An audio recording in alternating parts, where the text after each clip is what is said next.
Bismillahirrahmanirrahim. Assalamualaikum warahmatullahi wabarakatuh.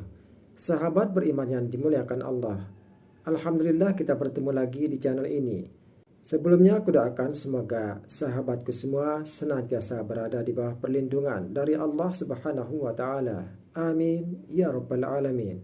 Pada kesempatan yang berbahagia ini, mari sejenak kita luangkan waktu kita untuk sama-sama mendengarkan tausiah yang sangat luar biasa dari guru kita, almarhum Kiai Haji Zainuddin MZ.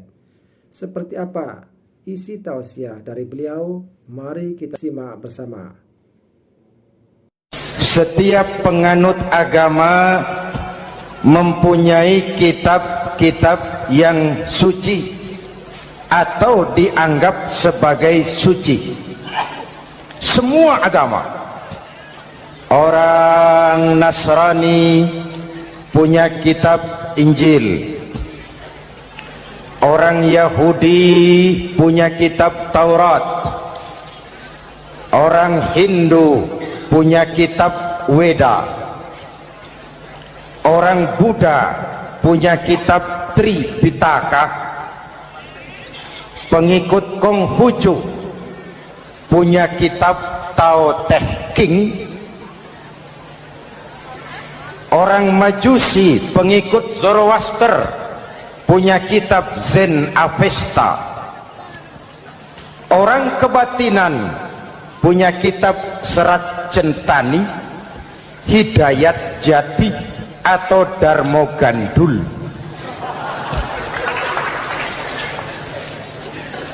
Kita umat Islam oleh Allah diberikan Al-Quran yang kita yakini sebagai kitab suci. Kunaon?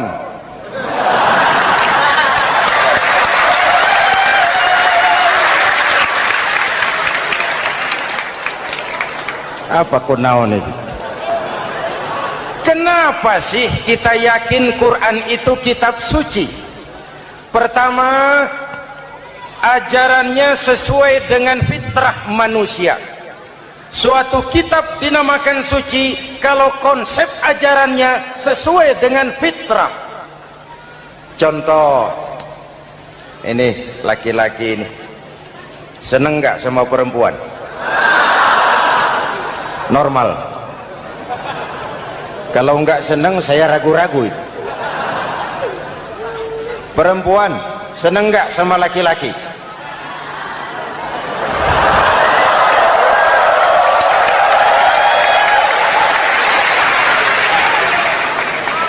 Ini fitrah. Laki-laki suka perempuan, perempuan suka laki-laki. Quran memahami itu.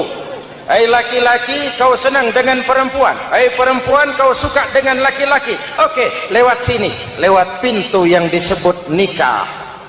Kalau kitab suci melarang nikah, itu bertentangan dengan fitrah manusia. Maka dalam Quran, mulai dari umat sampai ulama dan segala profesi dianjurkan nikah. Kalau kiai tidak boleh nikah, saya pilih mengundurkan diri, Pak.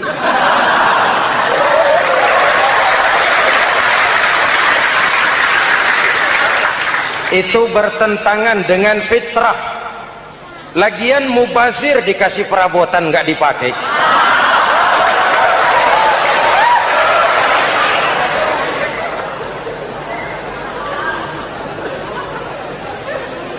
Fitrah. Contoh lagi, manusia perlu makan. Kalau ada kitab suci menyuruh puasa terus dari pagi sampai sore sampai malam sampai pagi lagi, eta teh kitab gelo.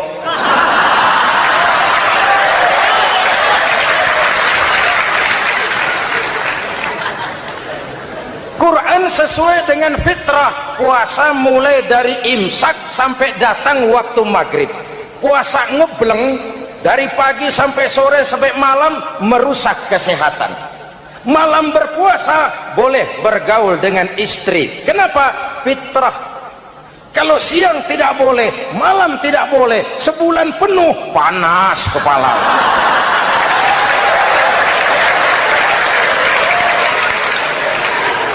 rontok rambut.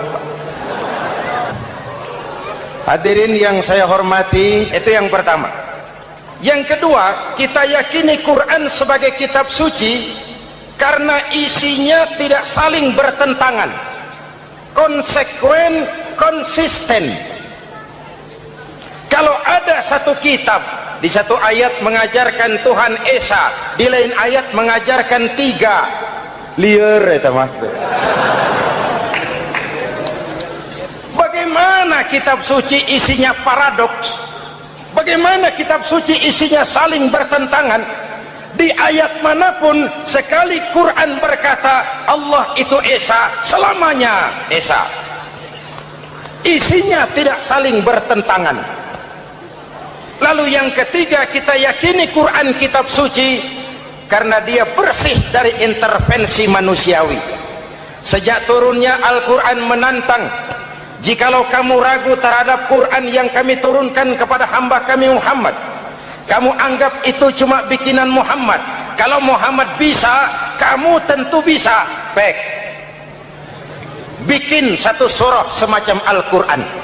14 abad yang lalu tantangan ini turun dan sampai malam ini belum terjawabkan. Pak, barangkali tidak ada yang mau coba. Banyak. Antara lain Musailamah Al-Kazzab, dia mencoba membuat menandingi Al-Quran. Dia buat satu surah namanya surah Al-Fil. Bunyinya begini, bikinan Musailamah. Al-Fil wa mal-fil wa ma adraka mal-fil lahu khurtumun tawil wa lahu zail. Sudah berbentuk syair. Isinya apa? Al-Fil, gajah. Wa mal-fil, apakah gajah itu?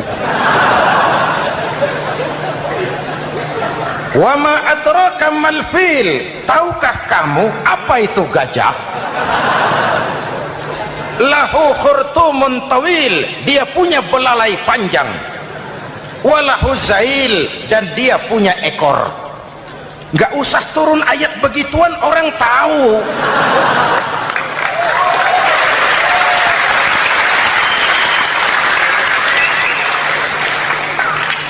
Kalau redaksi mendekati, maka isi jauh panggang dari api. Kitab suci bersih dari campur tangan manusiawi. Maka Al-Quran, ke bahasa apapun dia diterjemahkan, naskah aslinya tetap ikut. Dia boleh diterjemahkan ke bahasa Sunda, bahasa Jawa, bahasa Padang, bahasa Inggris, bahasa Jerman, bahasa Belanda, naskah aslinya tetap ada. Kenapa? Bahasa ke bahasa perbedaannya sering frontal. Kalau dari gelas menjadi gelas, eta mah caket. Dari lamp menjadi lampu, itu masih serumpun. Tapi cokot Sunda dengan cokot Jawa itu jauh bedanya. Atos Sunda dengan atos Jawa itu jauh. Ulama Sunda sama ulama Jawa nggak pernah akur kalimat atos ini.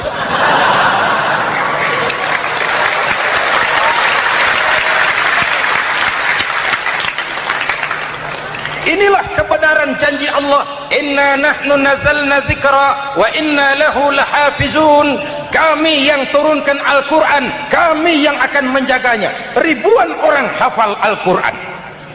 Lalu apa pesan-pesan misi utama Al-Quran? Pertama, menegakkan tauhid. Ini yang lebih dahulu, membentuk kualitas sumber daya manusia dengan menanamkan nilai-nilai keimanan, membebaskan dari ketergantungan kepada benda. Ya ayyuhan nasu ubudu rabbakumul ladzi khalaqakum. Hai manusia, Tuhanmu yang perlu kau sembah hanyalah Tuhan yang telah menciptakan kamu. Jangan menyembah Tuhan yang tidak pernah menciptakan kamu. Mengapa kau menyembah harta padahal dirimu lebih berharga dari harta? Kenapa kau menyembah pangkat dan jabatan padahal dirimu lebih berharga dari pangkat dan jabatan?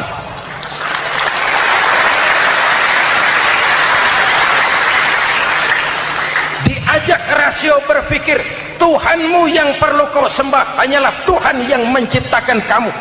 Dan Tuhan yang menciptakan kamu itu Tuhan yang lam yalid walam yulad, yang laisa kamislihi syai'un, dan itulah Allah subhanahu wa ta'ala.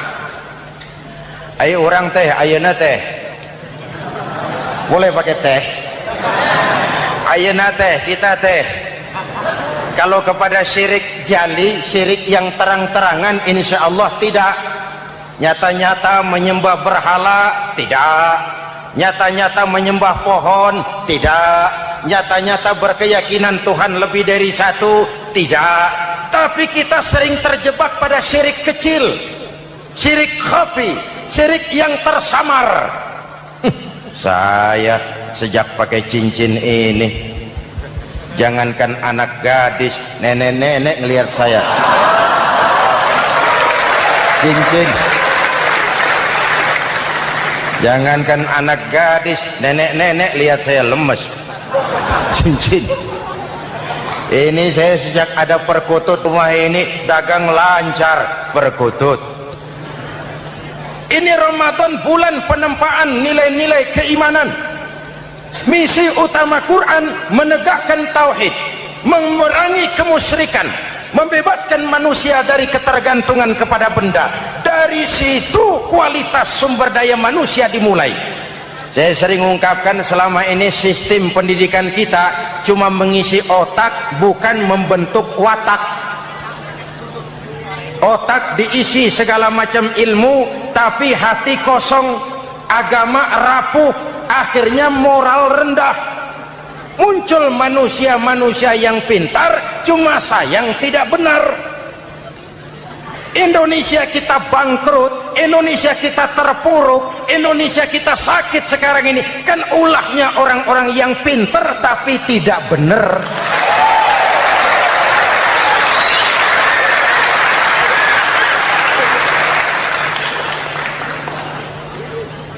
Kalau saya bicara kayak begini, ini bukan pidato politik, ini nurani politik naon kadut.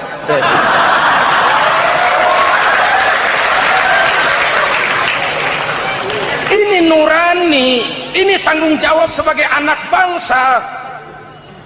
Ibu bapak, saudara-saudara hadirin yang saya hormati, Rasul kalau masuk sepertiga yang akhir, sing-singan baju, hamparkan sajadah, lebih banyak di masjid daripada di rumah. Itu Rasul. Maka sepertiga yang akhir masjid makin ramai. Lihat Masjidil Haram. Lain dengan kita. Sepertiga yang akhir masjid mulai mengalami kemajuan. Safnya makin maju.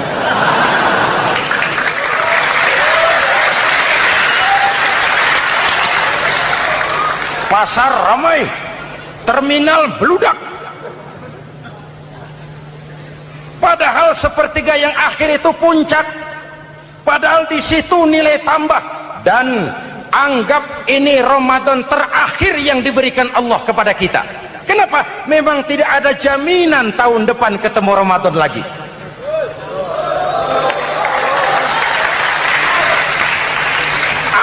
Ini Ramadan terakhir yang diberikan Allah kepada kita. Tidak ada jaminan tahun depan Ramadan akan ketemu lagi. Tidak ada jaminan. Manfaatkan pelukan pemutihan. Semua kita melakukan introspeksi. Tidak tahu kita Ramadan tahun depan nanti masih ketemu apa tidak. Sebagaimana kita tidak tahu kita masih hidup atau tidak. Hadirin yang saya hormati, misi kedua Al-Quran, persaudaraan, kebersamaan atas dasar keadilan dan kebenaran. Manusia bersuku-suku, ya.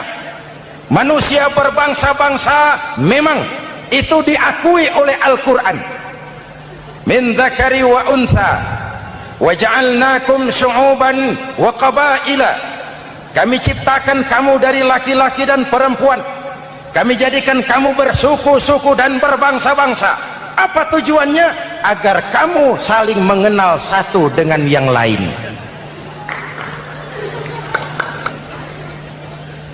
Yang terlepas dari ras, dari manapun orang datang, apapun warna kulitnya, dari suku apapun ia dilahirkan, kalau akidahnya sama, itu kan saudara kita.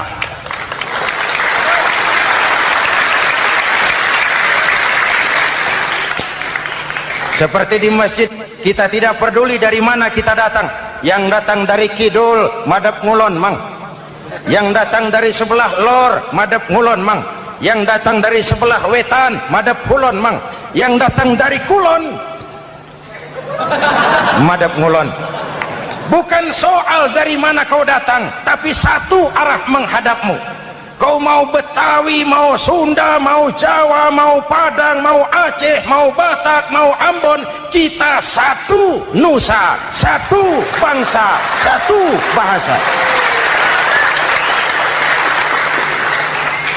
Marilah kita jadi lem perekat buat lingkungan kita di saat keutuhan kita sebagai bangsa sedang dalam ujian berat. Semangat kebersamaan atas dasar keadilan. Tidak ada mayoritas menekan minoritas. Umat Islam itu kalau besar, dia mampu melindungi yang kecil. Kalau kecil, dia bisa menjaga diri. Tiap sholat Jumat, khatib berpesan pada akhir khutbah kedua, innallaha ya'muru bil adli wal ihsan. Innallaha ya'muru bil adli wal ihsan. Allah memerintahkan kamu menegakkan keadilan dengan argumen, bukan dengan sentimen. Mengajak, bukan mengejek. Merangkul, tidak untuk tujuan memukul. Kalau sebagai bangsa kita utuh, kompak dan bersatu, saya yakin kita akan bisa mengatasi kesulitan-kesulitan sekarang ini.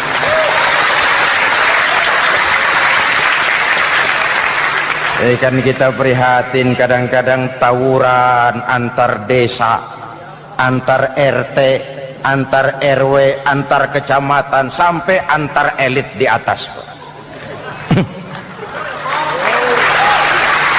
Makanya saya ulang lagi pesan ini, kalau elit di atas tawuran, jadilah penonton yang baik. Saudara-saudara kaum muslimin yang saya cintai, kita prihatin, kita seakan tercabut dari akar budaya kita sebagai bangsa. Kenapa kita yang berfalsafahkan Pancasila, kenapa kita yang berketuhanan yang Maha Esa tiba-tiba jadi beringas dan brutal? Ada maling ayam ketangkap, disiram bensin, dibakar hidup-hidup. Kok kita bisa begitu? Street justice, pengadilan jalanan mulai tegak. Iyalah kita tidak puas dengan kerja aparat kita, tapi jangan main hakim sendiri. Ini negara, bukan hutan.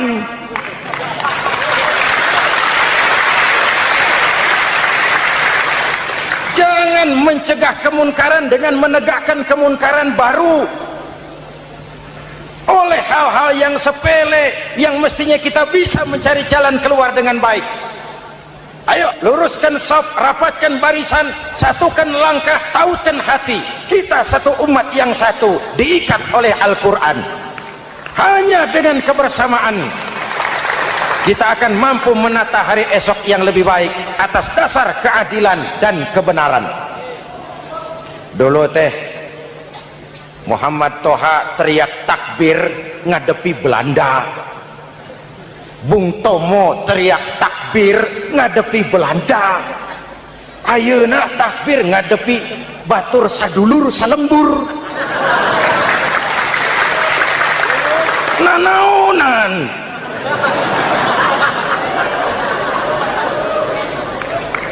Bung Tomo teriak takbir, Muhammad Toha teriak takbir, yang dihadapi jelas penjajah Belanda.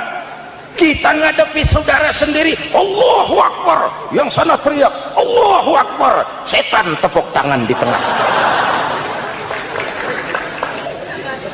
Yuk kita rukun, yuk kita kompak, yuk kita bersatu, yuk kita pulang, yuk.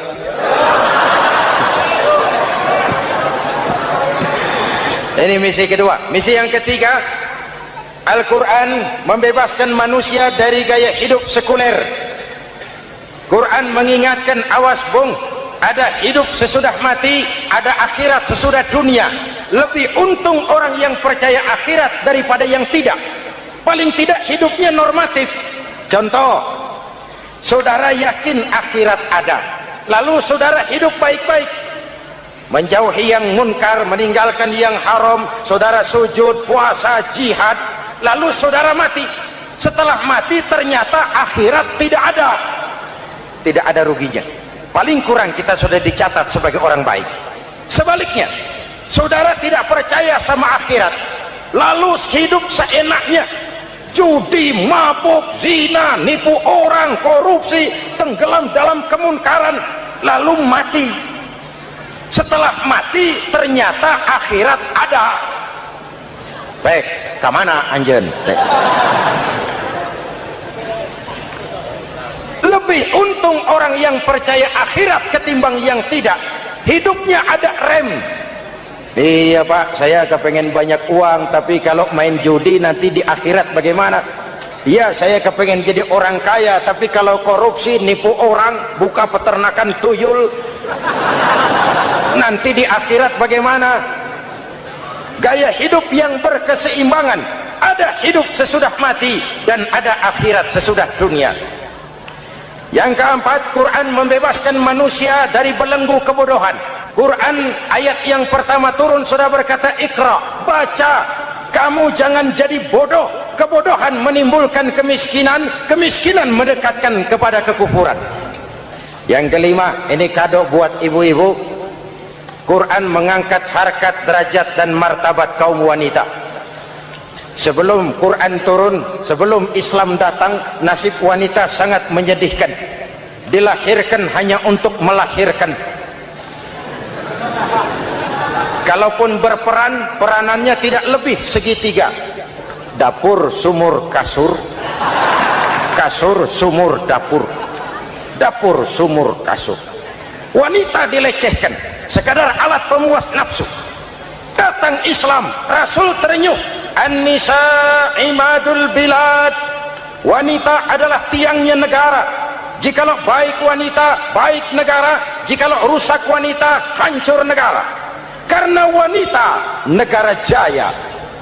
Betul? Karena wanita, negara hancur. Betul? Maka wanita adalah bidadari yang kadang-kadang setan. Kadang-kadang.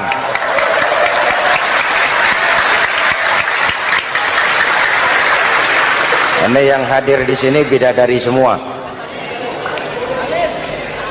Ibu bapak, saudara-saudara hadirin yang saya hormati.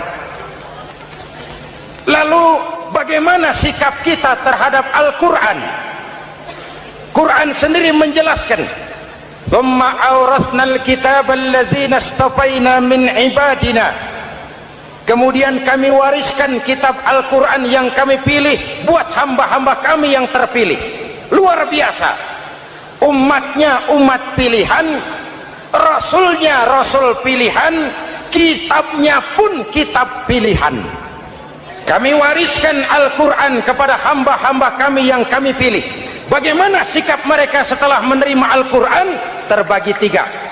Pertama, faminhum zalimun linafsihi. Di antara mereka ada yang setelah menerima Al-Quran lalu zalim kepada dirinya sendiri. Diterimanya Al-Quran dengan lidahnya, tapi ditolak dengan perbuatannya. Mulutnya menjunjung Al-Quran, perbuatannya menginjak Al-Quran. Quran bilang ke barat, dia pergi ke timur. Quran bilang ke selatan, dia berangkat ke utara. Quran bilang haram, dia terjang. Quran bilang halal, dia tidak mau. Orang seperti itu tidak zalim kepada Allah, tapi zalim kepada dirinya sendiri. Mudah-mudahan kita yang termasuk golongan ini. Amin. Yang kedua, wa minhum muqtasid. Di antara mereka ada yang menerima Quran 50-50, separuh-separuh. Yang enak dilaksanakan, yang berat ditinggal. Padahal pada sisi lain Quran mengajarkan masuklah ke dalam Islam secara total, kafah, jangan separuh-separuh. Ini watak munafik. Kalau dilihat Islam menguntungkan, rame-rame teriak Islam. Ketika diminta berjihad, diminta berkorban, diminta zakat, rame-rame mengundurkan diri. Saya bangkrut Pak, saya miskin Pak, saya pailit Pak. Mental itu dalam awal-awal Baqarah dijelaskan. Kullama adha'a lahum masyaw fih. wa idza adlama alaihim qamu. Kalau terang mereka berangkat, kalau gelap mereka mandek. Itu ciri orang munafik beragama. Kalau Islam menguntungkan, rame-rame teriak Islam. Ketika diminta berjihad, berkorban, berjuang, rame-rame mengundurkan diri. Muqtasid. Golongan yang ketiga, ini yang ideal. Wa minhum sabiqum bil khairati biiznillah. Di antara mereka ada yang setelah menerima Al-Quran lalu berlomba-lomba mengamalkannya, berlomba-lomba melaksanakannya. Jangan sampai yang baca Quran dengan suara merdu dapat piala, yang mengamalkan Quran dengan konsekuen dapat penjara.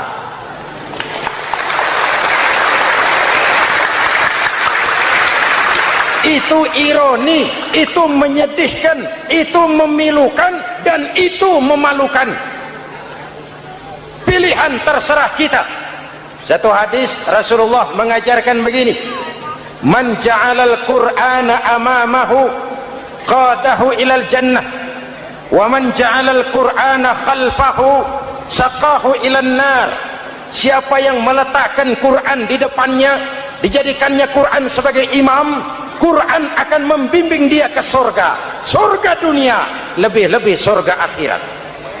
Sebaliknya, siapa yang meletakkan Quran di belakang, dibelakanginya ajaran Quran, Quran akan mendorong dia ke neraka, neraka dunia, lebih-lebih neraka akhirat. Quran imam apa makmum? Kita makmum apa imam? Makmum ikut imam apa imam ikut makmum? Makmum ikut imam. Jikalau Quran adalah imam, jikalau kita adalah makmum. Ke barat kata Quran, ke barat kita berangkat. Ke timur kata Quran, ke timur kita menuju. Halal kata Quran, itu yang kita ambil.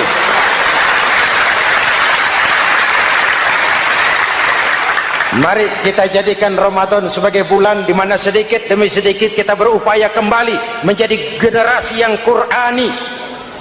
Rasulullah pernah ditanya, kalau Tuhan wafat ya Rasul, kemana kami minta nasihat? Aku tinggalkan kamu dua nasihat, satu yang diam saja, satu yang bisa bicara. Yang bisa bicara apa ya Rasul? Al-Quran. Minta nasihat Quran. Yang diam saja apa ya Rasul? Maut. Dalam hidup ada dua nasihat, nasihat yang bisa bicara Al-Quran, nasihat yang diam saja maut. Masya Allah, sangat luar biasa apa yang disampaikan oleh guru kita almarhum Kiai Haji Zainuddin MZ. Sahabat beriman yang dirahmati Allah, jangan beranjak dulu, tetaplah di channel ini karena kajian ini belum selesai dan masih banyak lagi hal-hal yang menarik yang akan disampaikan oleh beliau. Maka dari itu tetaplah di sini dan mari kita lanjutkan kembali. Selamat mendengarkan.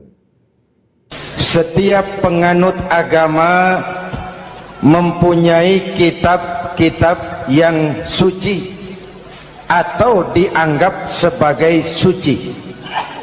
Semua agama. Orang Nasrani punya kitab Injil. Orang Yahudi punya kitab Taurat. Orang Hindu punya kitab Weda. Orang Buddha punya kitab Tripitaka. Pengikut Konghucu punya kitab Tao Te Ching. Orang Majusi pengikut Zoroaster punya kitab Zen Avesta. Orang kebatinan punya kitab Serat Centani, Hidayat Jati atau Darmo Gandul.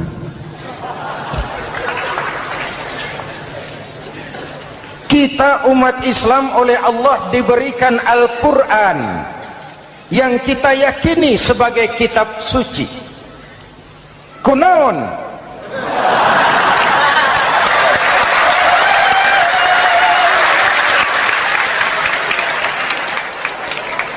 Apa kunaon itu? Kenapa sih kita yakin Quran itu kitab suci? Pertama, ajarannya sesuai dengan fitrah manusia.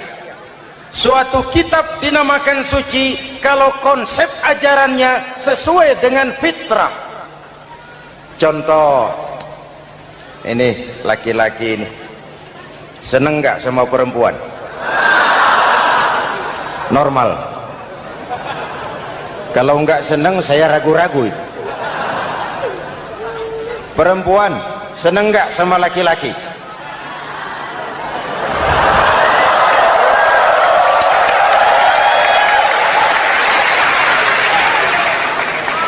Ini fitrah.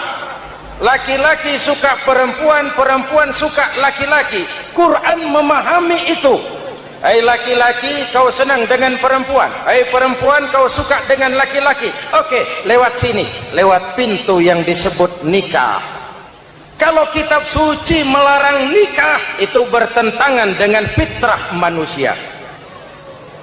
Maka dalam Quran, mulai dari umat sampai ulama dan segala profesi dianjurkan nikah. Kalau kiai tidak boleh nikah, saya pilih mengundurkan diri, Pak.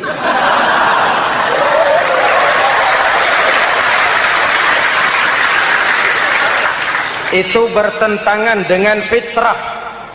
Lagian mubazir dikasih perabotan nggak dipakai.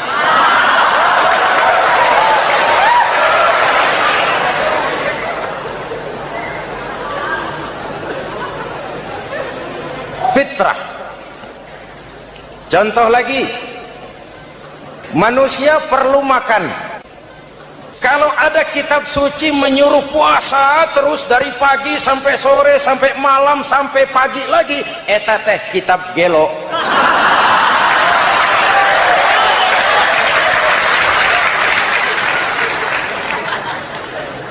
Quran sesuai dengan fitrah. Puasa mulai dari imsak sampai datang waktu maghrib. Puasa ngebleng dari pagi sampai sore sampai malam merusak kesehatan. Malam berpuasa boleh bergaul dengan istri. Kenapa? Fitrah. Kalau siang tidak boleh, malam tidak boleh, sebulan penuh panas kepala.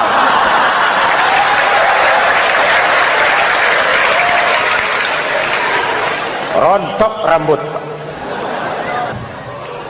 Hadirin yang saya hormati, itu yang pertama. Yang kedua, kita yakini Quran sebagai kitab suci karena isinya tidak saling bertentangan, konsekuen, konsisten. Kalau ada satu kitab, di satu ayat mengajarkan Tuhan Esa, di lain ayat mengajarkan tiga, liar itu mah. Bagaimana kitab suci isinya paradoks? Bagaimana kitab suci isinya saling bertentangan? Di ayat manapun sekali Quran berkata Allah itu Esa, selamanya Esa. Isinya tidak saling bertentangan. Lalu yang ketiga, kita yakini Quran kitab suci karena dia bersih dari intervensi manusiawi. Sejak turunnya Al-Quran menantang, jikalau kamu ragu terhadap Quran yang kami turunkan kepada hamba kami Muhammad, kamu anggap itu cuma bikinan Muhammad. Kalau Muhammad bisa, kamu tentu bisa. Baik, bikin satu surah semacam Al-Quran. 14 abad yang lalu tantangan ini turun dan sampai malam ini belum terjawabkan. Pak, barangkali tidak ada yang mau coba. Banyak. Antara lain Musailamah Al-Kazzab, dia mencoba membuat menandingi Al-Quran. Dia buat satu surah namanya surah Al-Fil. Bunyinya begini, bikinan Musailamah. Al-Fil wa mal-fil wa ma adraka mal-fil lahu khurtumun tawil wa lahu zail. Sudah berbentuk syair. Isinya apa? Al-Fil, gajah. Wa mal-fil, apakah gajah itu? Wa ma adraka mal-fil, tahukah kamu apa itu gajah? Lahu khurtumun tawil, dia punya belalai panjang. walahu zail, dan dia punya ekor. Nggak usah turun ayat begituan, orang tahu.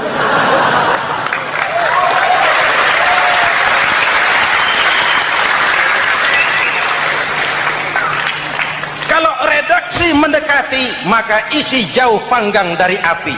Kitab suci bersih dari campur tangan manusiawi. Maka Al-Quran, ke bahasa apapun dia diterjemahkan, naskah aslinya tetap ikut. Dia boleh diterjemahkan ke bahasa Sunda, bahasa Jawa, bahasa Padang, bahasa Inggris, bahasa Jerman, bahasa Belanda, naskah aslinya tetap ada.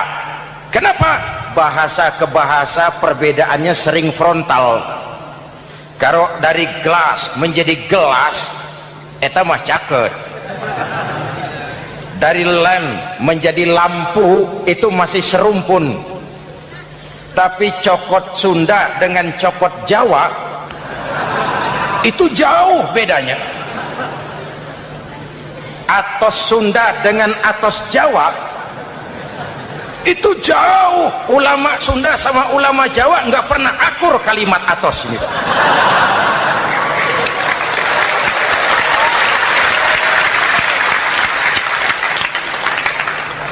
Inilah kebenaran janji Allah, inna nahnu nazzalna dzikra wa inna lahu lahafizun.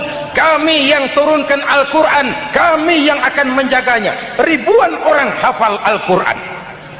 Lalu apa pesan-pesan misi utama Al-Quran? Pertama, menegakkan tauhid. Ini yang lebih dahulu, membentuk kualitas sumber daya manusia dengan menanamkan nilai-nilai keimanan, membebaskan dari ketergantungan kepada benda. Ya ayyuhan nasu ubudu rabbakumul ladzi khalaqakum. Hai manusia, Tuhanmu yang perlu kau sembah hanyalah Tuhan yang telah menciptakan kamu. Jangan menyembah Tuhan yang tidak pernah menciptakan kamu. Mengapa kau menyembah harta padahal dirimu lebih berharga dari harta? Kenapa kau menyembah pangkat dan jabatan padahal dirimu lebih berharga dari pangkat dan jabatan?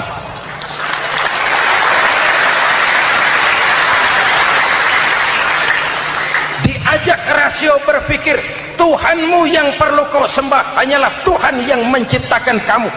Dan Tuhan yang menciptakan kamu itu Tuhan yang lam yalid walam yulad, yang laisa kamislihi syai'un, dan itulah Allah subhanahu wa ta'ala. Ayo orang teh, ayeuna teh boleh pakai teh, ayeuna teh, kita teh kalau kepada syirik jali, syirik yang terang-terangan, insya Allah tidak.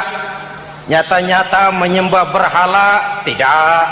Nyata-nyata menyembah pohon, tidak. Nyata-nyata berkeyakinan Tuhan lebih dari satu, tidak. Tapi kita sering terjebak pada syirik kecil, syirik khafi, syirik yang tersamar.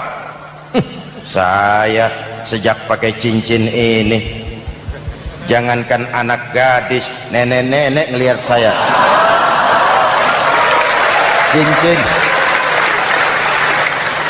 Jangankan anak gadis, nenek-nenek lihat saya lemes cincin. Ini saya sejak ada perkutut rumah ini dagang lancar perkutut. Ini Ramadan, bulan penempaan nilai-nilai keimanan. Misi utama Quran menegakkan tauhid, memerangi kemusyrikan, membebaskan manusia dari ketergantungan kepada benda. Dari situ kualitas sumber daya manusia dimulai. Saya sering ungkapkan, selama ini sistem pendidikan kita cuma mengisi otak, bukan membentuk watak. Otak diisi segala macam ilmu, tapi hati kosong, agama rapuh, akhirnya moral rendah. Muncul manusia-manusia yang pintar, cuma sayang tidak benar. Indonesia kita bangkrut, Indonesia kita terpuruk, Indonesia kita sakit sekarang ini, kan ulahnya orang-orang yang pintar tapi tidak benar.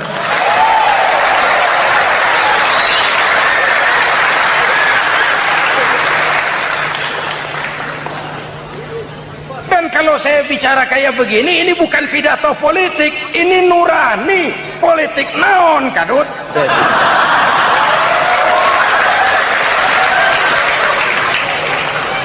Ini nurani, ini tanggung jawab sebagai anak bangsa. Ibu bapak, saudara-saudara hadirin yang saya hormati, Rasul kalau masuk sepertiga yang akhir, sing-singan baju, hamparkan sajadah, lebih banyak di masjid daripada di rumah. Itu Rasul. Maka sepertiga yang akhir masjid makin ramai. Lihat Masjidil Haram. Lain dengan kita. Sepertiga yang akhir masjid mulai mengalami kemajuan. Safnya makin maju.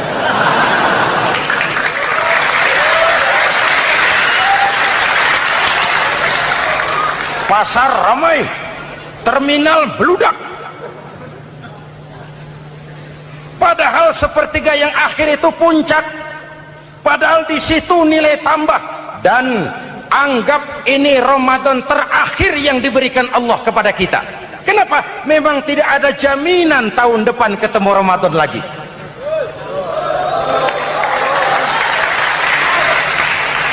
Anggap ini Ramadan terakhir yang diberikan Allah kepada kita. Tidak ada jaminan tahun depan Ramadan akan ketemu lagi. Tidak ada jaminan. Manfaatkan pelukan pemutihan. Semua kita melakukan introspeksi.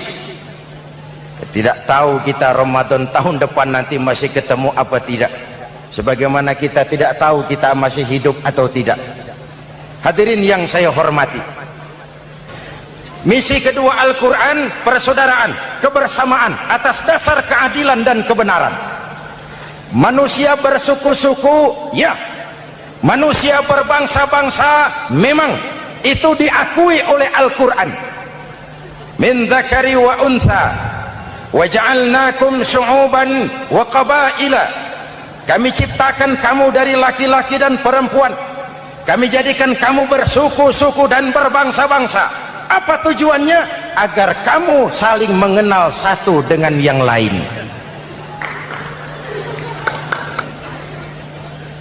Yang terlepas dari ras, dari manapun orang datang, apapun warna kulitnya, dari suku apapun ia dilahirkan, kalau akidahnya sama, itu kan saudara kita.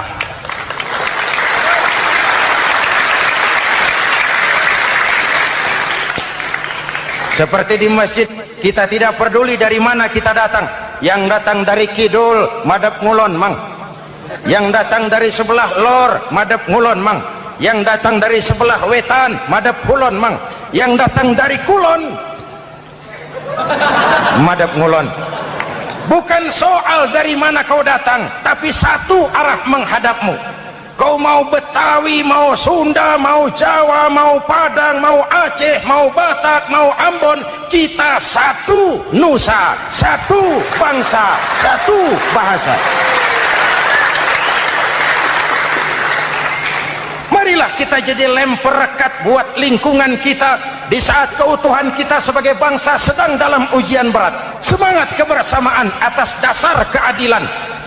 Tidak ada mayoritas menekan minoritas. Umat Islam itu kalau besar, dia mampu melindungi yang kecil. Kalau kecil, dia bisa menjaga diri. Tiap sholat Jumat, khatib berpesan pada akhir khutbah kedua, innallaha ya'muru bil adli wal ihsan. Innallaha ya'muru bil adli wal ihsan. Allah memerintahkan kamu menegakkan keadilan dengan argumen, bukan dengan sentimen. Mengajak, bukan mengejek. Merangkul, tidak untuk tujuan memukul. Kalau sebagai bangsa kita utuh, kompak dan bersatu, saya yakin kita akan bisa mengatasi kesulitan-kesulitan sekarang ini.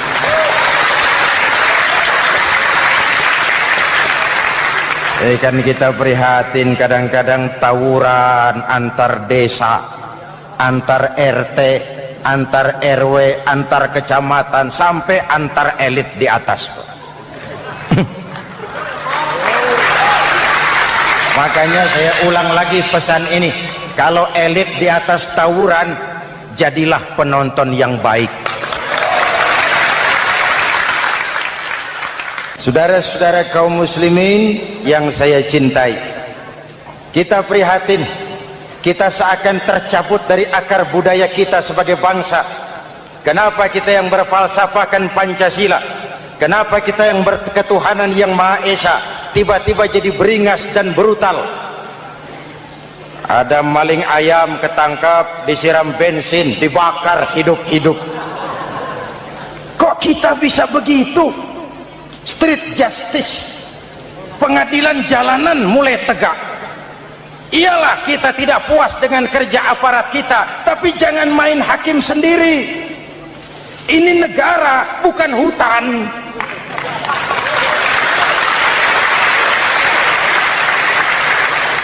Jangan mencegah kemunkaran dengan menegakkan kemunkaran baru. Oleh hal-hal yang sepele yang mestinya kita bisa mencari jalan keluar dengan baik. Ayo luruskan saf, rapatkan barisan, satukan langkah, tautkan hati. Kita satu umat yang satu, diikat oleh Al-Quran. Hanya dengan kebersamaan kita akan mampu menata hari esok yang lebih baik atas dasar keadilan dan kebenaran. Dulu teh Muhammad Toha teriak takbir ngadepi Belanda, Bung Tomo teriak takbir ngadepi Belanda, ayeuna takbir ngadepi batur sadulur salembur. Nanaonan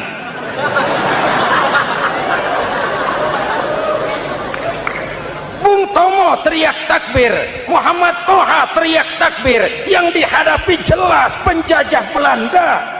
Kita ngadepi saudara sendiri, Allahu Akbar, yang sana teriak Allahu Akbar, setan tepuk tangan di tengah. Yuk kita rukun, yuk kita kompak, yuk kita bersatu, yuk kita pulang, yuk.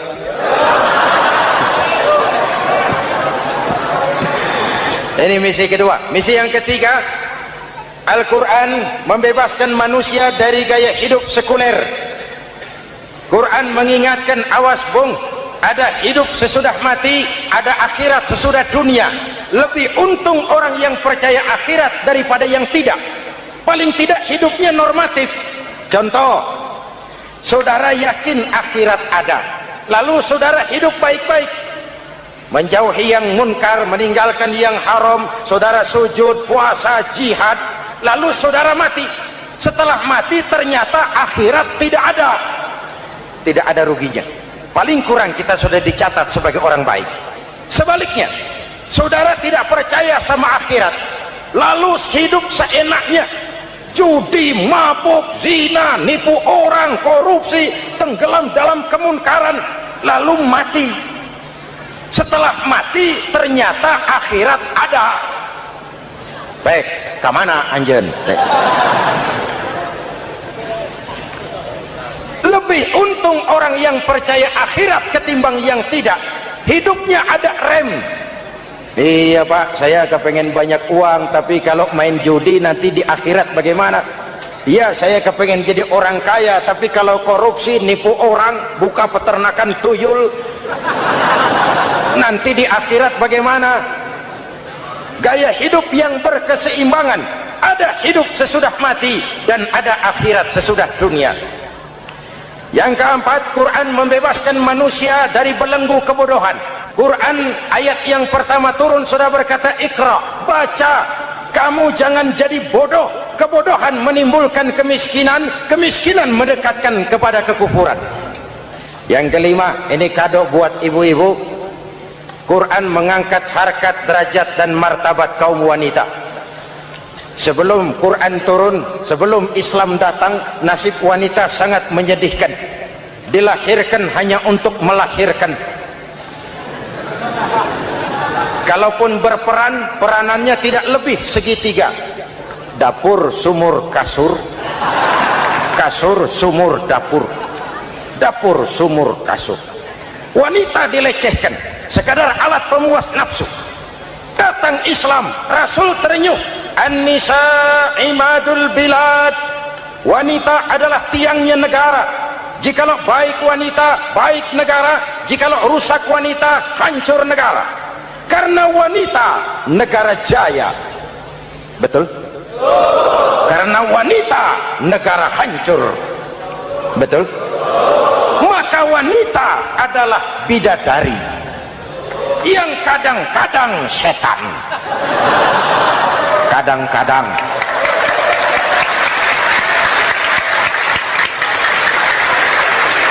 Ini yang hadir di sini bidadari semua. Ibu bapak, saudara-saudara hadirin yang saya hormati. Lalu bagaimana sikap kita terhadap Al-Quran? Quran sendiri menjelaskan, "Thumma awrathnal kitaba alladzina istafaina min ibadina." Kemudian kami wariskan kitab Al-Quran yang kami pilih buat hamba-hamba kami yang terpilih. Luar biasa. Umatnya umat pilihan, rasulnya rasul pilihan, kitabnya pun kitab pilihan. Kami wariskan Al-Quran kepada hamba-hamba kami yang kami pilih. Bagaimana sikap mereka setelah menerima Al-Quran? Terbagi tiga. Pertama, faminhum zalimun li nafsihi. Di antara mereka ada yang setelah menerima Al-Quran lalu zalim kepada dirinya sendiri.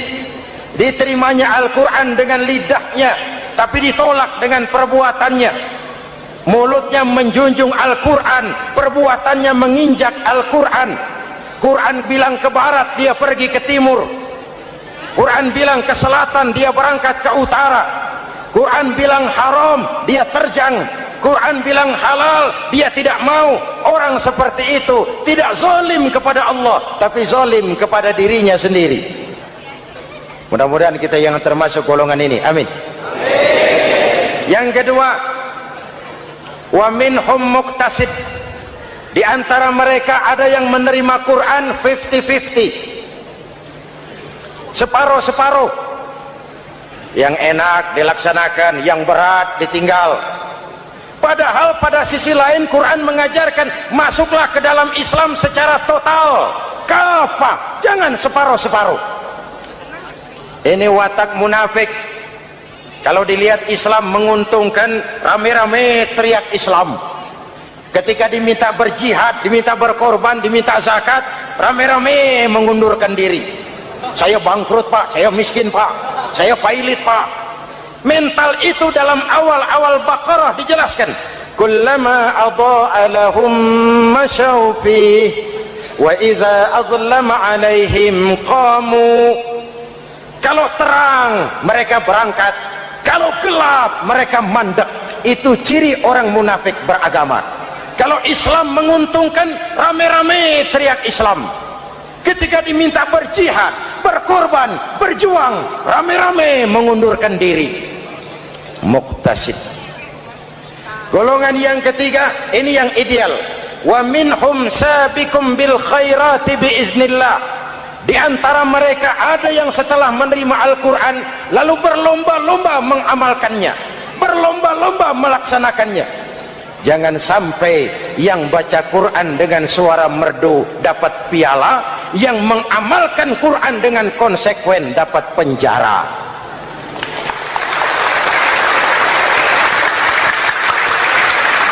Itu ironi, itu menyedihkan, itu memilukan, dan itu memalukan. Pilihan terserah kita.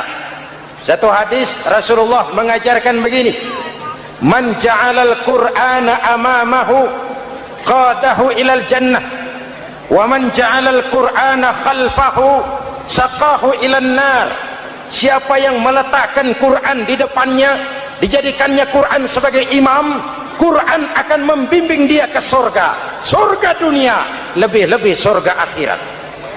Sebaliknya, siapa yang meletakkan Quran di belakang, dibelakanginya ajaran Quran, Quran akan mendorong dia ke neraka, neraka dunia, lebih-lebih neraka akhirat. Quran imam apa makmum? Kita makmum apa imam?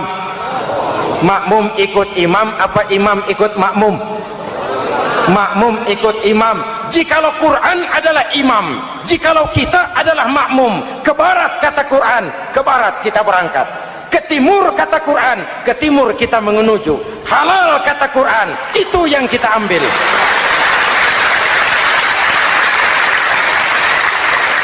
Mari kita jadikan Ramadan sebagai bulan di mana sedikit demi sedikit kita berupaya kembali menjadi generasi yang Qurani.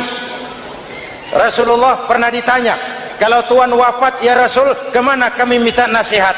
Aku tinggalkan kamu dua nasihat, satu yang diam saja, satu yang bisa bicara. Yang bisa bicara apa ya Rasul? Al-Quran. Minta nasihat Quran. Yang diam saja apa ya Rasul? Maut. Dalam hidup ada dua nasihat. Nasihat yang bisa bicara, Al-Quran. Nasihat yang diam saja, maut. Alhamdulillahirrabbilalamin. Demikianlah tausiah yang sangat luar biasa yang sudah disampaikan oleh guru kita almarhum Kiai Haji Zainuddin MZ. Tentunya banyak sekali ilmu, hikmah, dan manfaat yang bisa kita jadikan pelajaran dalam kehidupan kita sehari-hari. Sahabat beriman yang dimuliakan Allah, mari kita doakan guru kita, semoga beliau selalu berada di dalam naungan perlindungan dari Allah Subhanahu wa Ta'ala, diampuni segala dosanya. Amin ya rabbal alamin. Demikian, wassalamualaikum warahmatullahi wabarakatuh. Setelah kita mendengarkan bersama kajian penuh ilmu, penuh hikmah dan manfaat yang sudah disampaikan oleh guru kita almarhum Kiai Haji Zainuddin MZ, sekarang mari kita lanjutkan aktivitas kita masing-masing. Kudoakan semoga sahabat-sahabatku semua selalu diberikan kesehatan, kelancaran, dan dimudahkan segala urusannya. Amin ya rabbal alamin. Sampai bertemu lagi di video ceramah selanjutnya. Wassalamualaikum warahmatullahi wabarakatuh.